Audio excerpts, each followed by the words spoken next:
So this is a report. We knew it was coming. The report was coming out. It was an independent report commissioned by the government after reports of improper burials of babies, children, and mothers through mother and baby homes. It's a very Irish phenomenon. Although they were in places like Italy and the Netherlands, we took it to an unbelievable level of institutionalization. But basically, the easiest way I can describe it is Ireland, up until the 70s and 80s, was an incredibly patriarchal society and very much ruled by the Catholic Church. The Catholic Church had a huge say in everything from how children were educated to what women could do with their lives.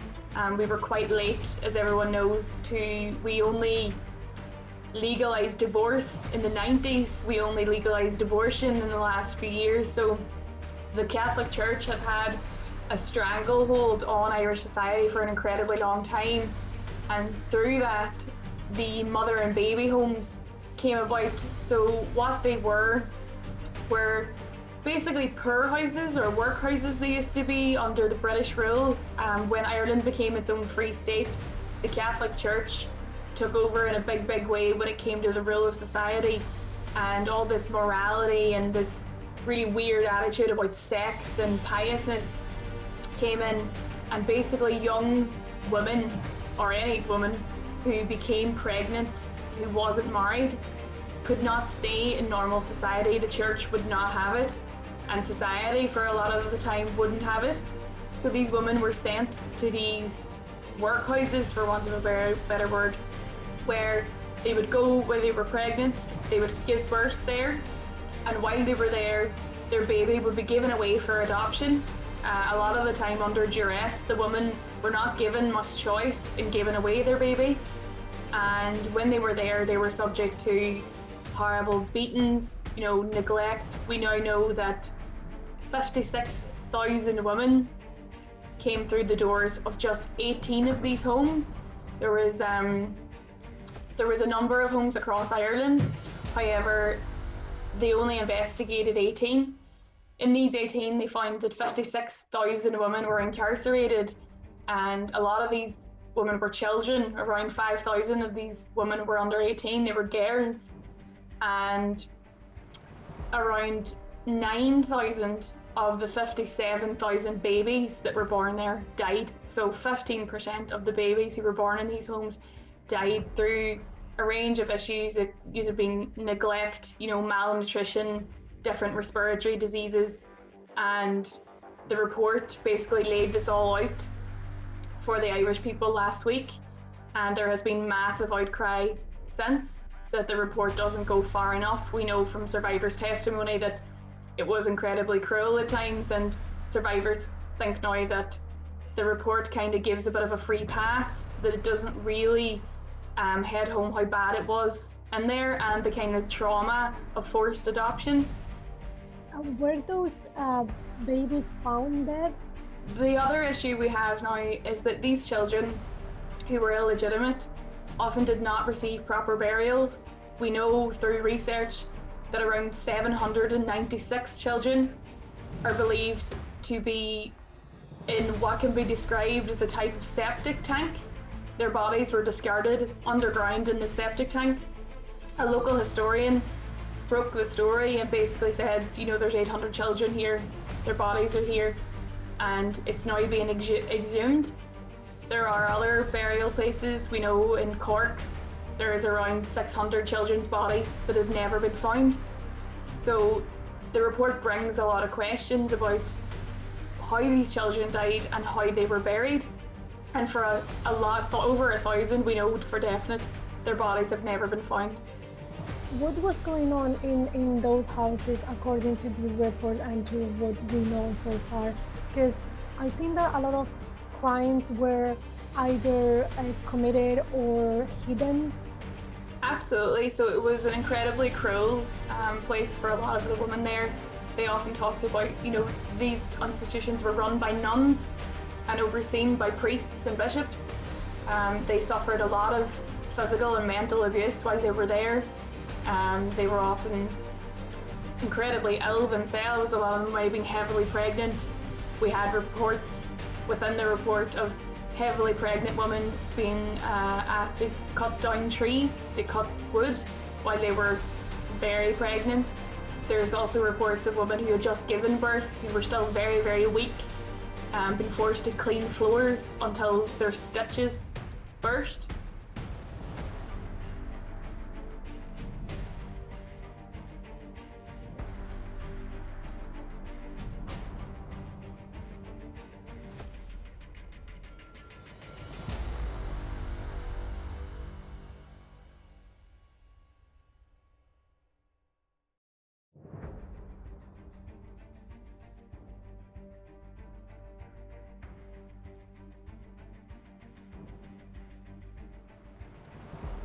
We know that the children were disregarded, they were neglected. Some of them who grew up in the homes would have went to local schools. In the local schools, they weren't allowed to mingle with the other children. They were forced to sit at the back of the class.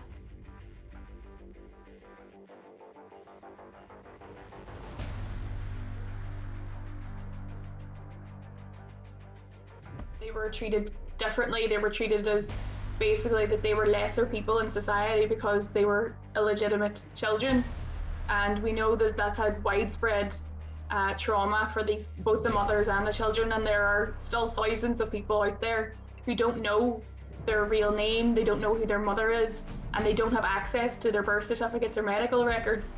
So that's the next step for the Irish government, is to legislate so that these people can get their birth certificates, because at the minute the legislation does not allow for these people to find out who they are. So I believe that all the adoptions were illegal.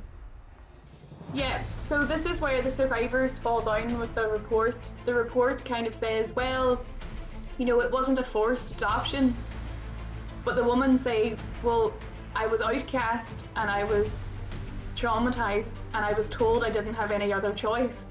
So that is a forced adoption. You know, a lot of these women were told that they could not go to a mother and baby home unless they gave up their child. So to say it wasn't forced, you could say because they weren't brought by the hand and said you have to give up your baby. But when all other options are taken away from you by the state and by society, it is a forced adoption. And when these mothers and children later in life attempted to find who they were, find their parents or find their child, they were often lied to by the religious orders who told them, your mother's not here, your mother's in England, your mother's in America, she didn't care about you, and vice versa, your baby died. A lot of people were told that the child died when that wasn't the case. So there's a lot of trauma now in the people, even going back trying to find out who they are. They're being re-traumatized by the unwillingness of these religious orders to tell them who they are.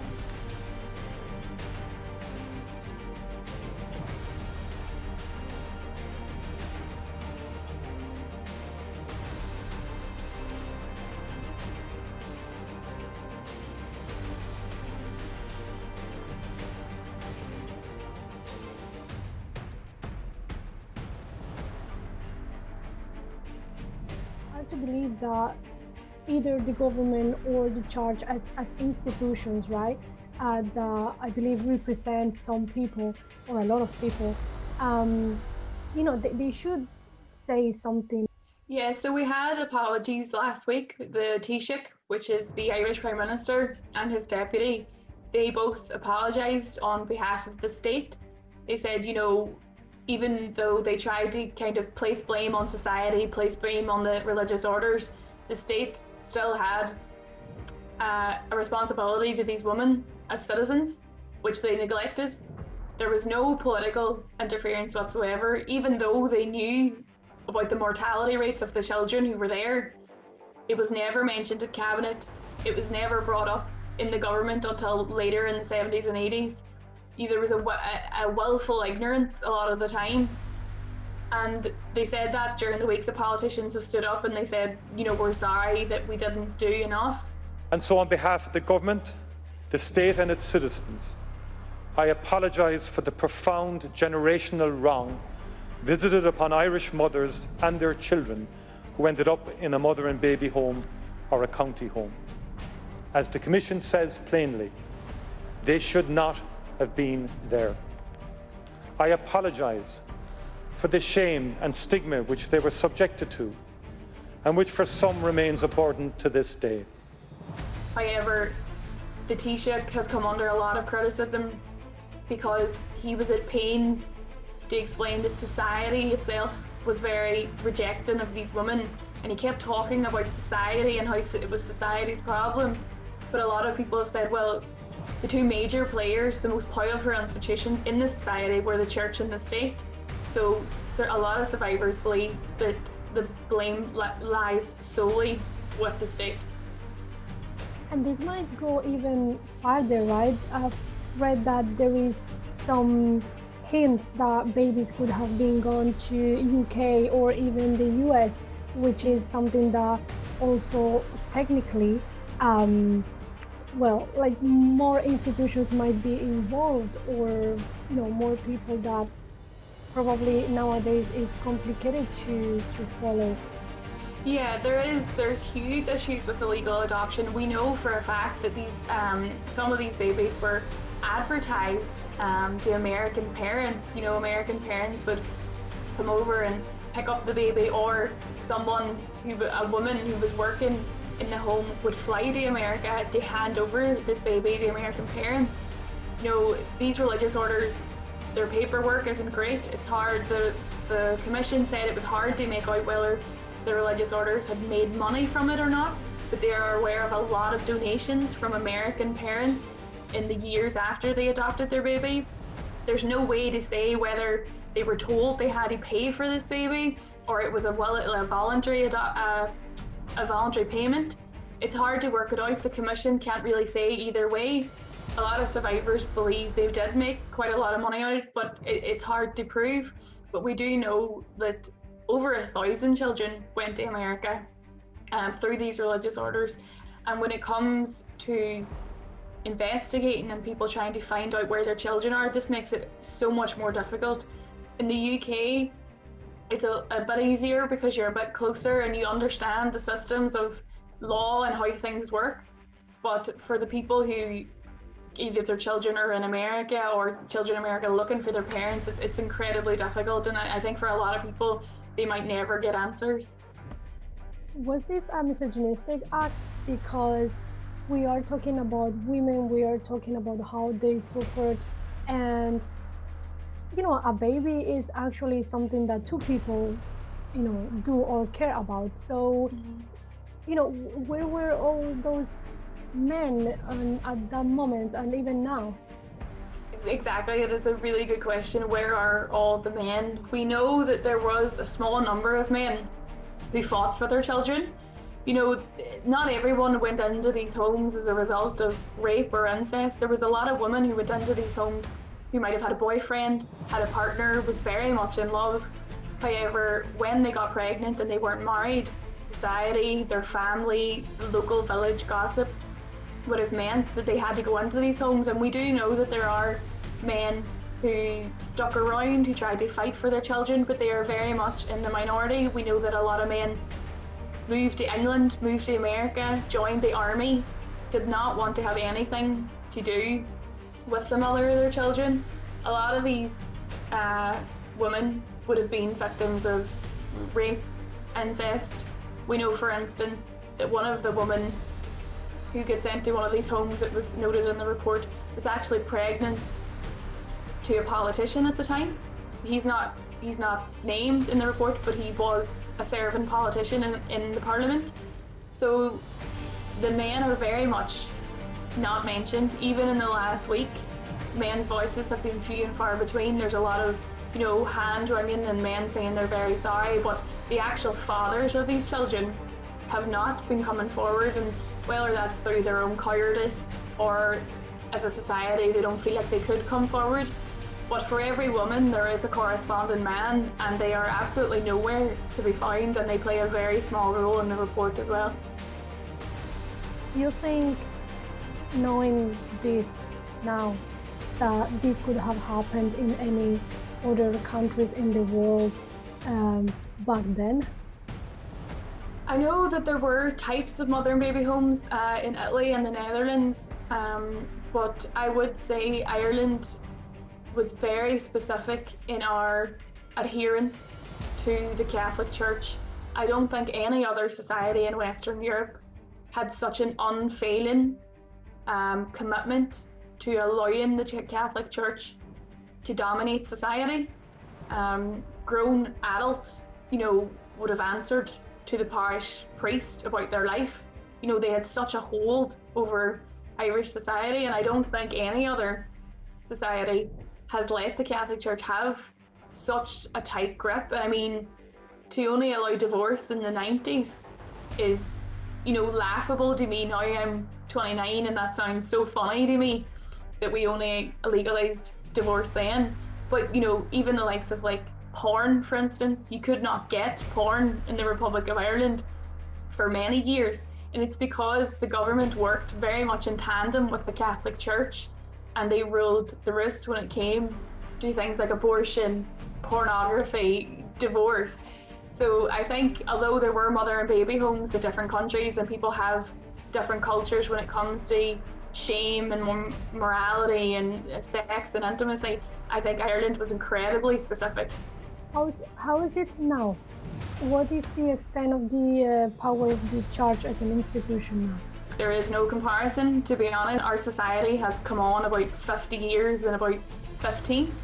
Irish society continues to become more and more liberal. Our government becomes, the left-wing parties become more and more popular, and the two centre-right parties who have ruled the country for 100 years probably will not be in government for the next couple of years. After the next couple of years, the left-wing parties are becoming incredibly popular. We had repealed the 8th Amendment a few years ago, where we eventually stopped the ban on abortion. That was won by a huge majority. Irish people are very different from that of their parents and grandparents, and I think it's through seeing all the cruelty of the Catholic Church and everything that they had lorded over society for such a long time has put a lot of people off. Don't get me wrong, Ireland is still a very religious society in some places, in rural towns and stuff, everyone would still attend church and stuff like that. But the Catholic Church does not have the hold that it once had before, although it's still involved in the education of children, still involved in some hospitals. It is not in any way comparable to what it used to be years ago, and I think we had to learn that the hard way. I think a lot of women had to suffer for Irish society to come on to where we are now. How many people are fighting for all this, or is there still people fighting to find out where they come from or who their parents is? Yeah, so there are huge numbers of people, thousands of people who count themselves as survivors of the mother and baby homes. They're set up into disparate groups. They have different representative groups, different advocates who represent them. It can be broken down by maybe region or broken down by the specific home that they were in, but there are thousands of them. They are mostly women. There are children of the homes where there'll be a lot more men who are looking for their birth certificates, for their personal information. There's a lot of medical information that people need because of diseases and stuff, and they are fighting tooth and nail, but they are getting older and they need these things immediately. The government has in some ways been dragging its heels. It's been very slow to talk about implementing legislation to get people their birth certificates. They're saying it could be next year before that happens. It's only January now, and they're saying it could be 2022 before the legislation is passed that people can access their birth certificates. That's really not good enough for survivors. They're going to continue to put the pressure on, and I think the opposition parties in the government know that this is a vote winner. No one is ever going to disparage women who have been abused in the system. So the government will come under a huge amount of pressure this year, and I think it's only January now, and I don't think this issue is going to go away. What about the church? Do you think the church is gonna change somehow, or?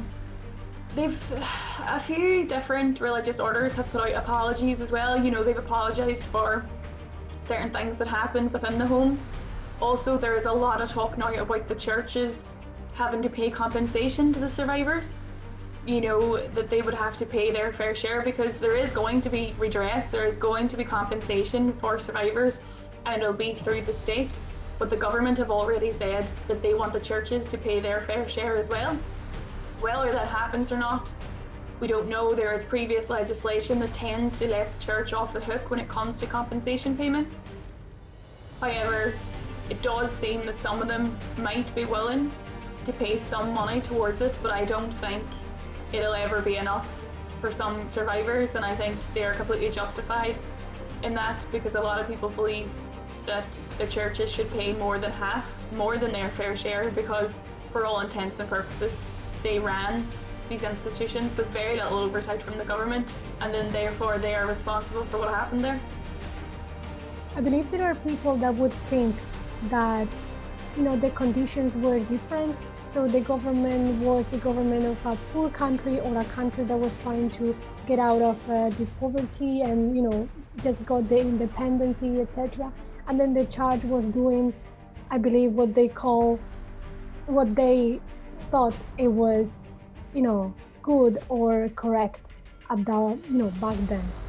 Yeah, so there's been a lot of that when we talk about, you know, when they first started in the 1920s, when the homes, a lot of people were saying, you know, these women who went to these homes were poor. They would have lived in tenements and slums, and, you know, the children mightn't have had much of a chance at life anyway. I don't think that argument stands at all.